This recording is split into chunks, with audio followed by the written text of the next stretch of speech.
آپ اپنے ساتھ ایک عہد کر لیں کہ کم از کم رمضان میں ایک پورا قرآن مجید مجھے پڑھنا ہے اور اس کے لیے روز کا ایک جز پڑھ لیں تو بھاری نہیں ہوگا، صرف ارادہ کرنے کی بات ہے.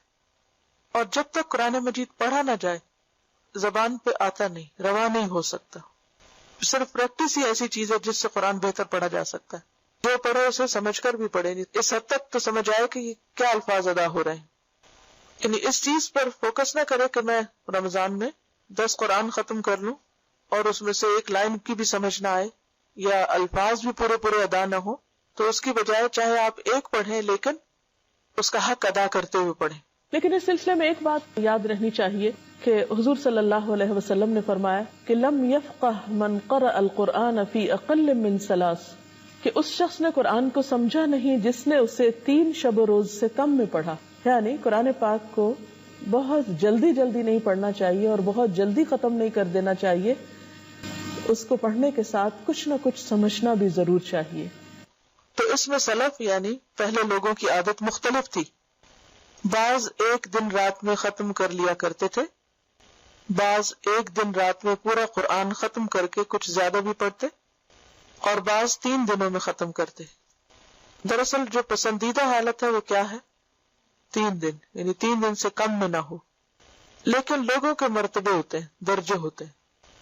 کچھ لوگوں کا ایمان اور ان کی جو طاقت ہے یا ان کی جو کیپیسٹی ہے وہ بہت زیادہ ہوتی دوسروں کی نسبت، تو وہ زیادہ بھی پڑھ سکتے ہیں، لیکن وہ ایکسیپشنل کیسز ہوتے ہیں.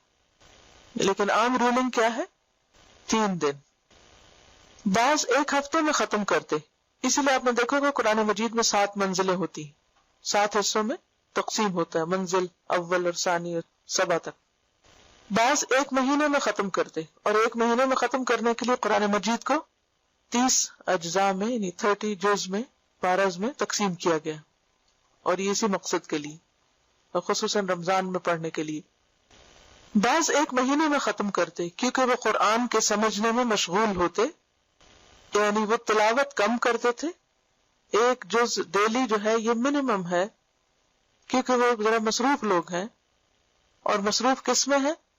قرآن کے سمجھنے میں، یا علم کو پھیلانے میں، یا تعلیم دینے میں، یا قرآت کے علاوہ کسی اور عبادت میں، یا دنیا کی محنت مزدوری کے شغل کی وجہ سے، نہیں جاب وغیرہ ہے تو اس لیے وہ صرف ایک جز روز پڑھتے ہیں. اپنے آپ کا حساب لے لیجئے.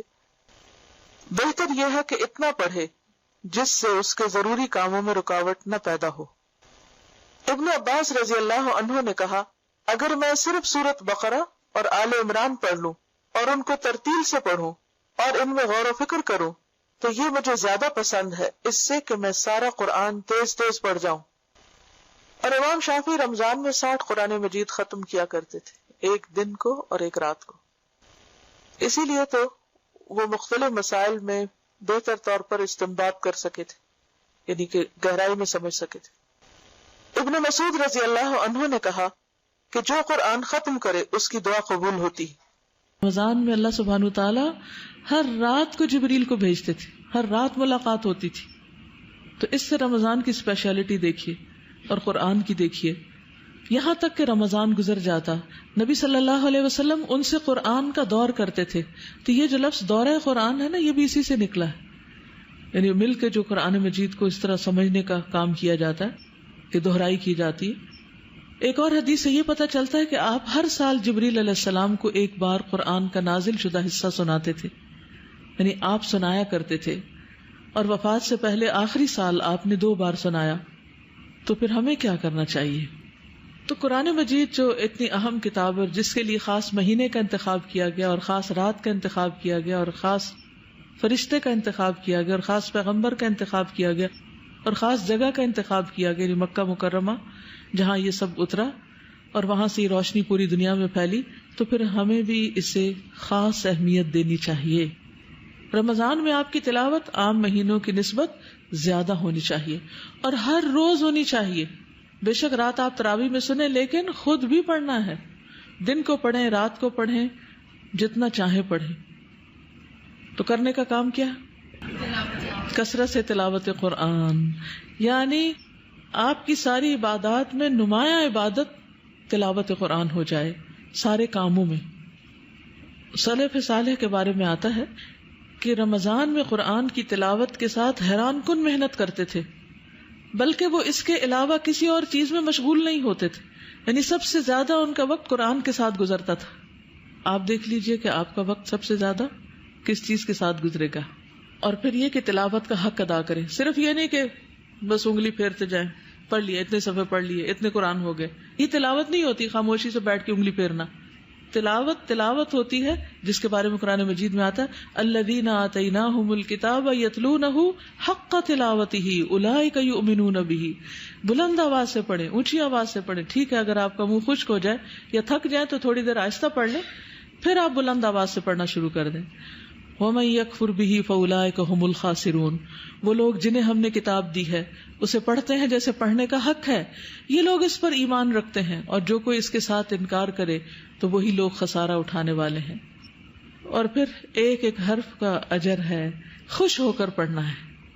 جب دل گھبرانے لگے اور سوچے کہ اچھا ابھی کتنا رہ گیا سپارہ، کچھ لوگ 2 صفحے پڑھ کے باقی صفحے گننا شروع کر دیتے ہیں کہ کتنے صفحے باقی. صاحب قرآن کو روز قیامت کہا جائے گا پڑھتا جا اور جنت کے درجے چڑھتا جا، اور اس طرح ٹھہر ٹھہر کر پڑھ جس طرح تو دنیا میں ٹھہر ٹھہر کر پڑھتا تھا. بس تیرا مقام وہ ہوگا جہاں تیری آخری آیت کی تلاوت ختم ہوگی. تو اس لیے اپنی زندگی میں خود بھی اور اپنے بچوں کے لیے بھی قرآن کے سیکھنے کا خاص اہتمام اور دعائیں اور تڑپ اور شوق یہ سب کچھ رکھیں.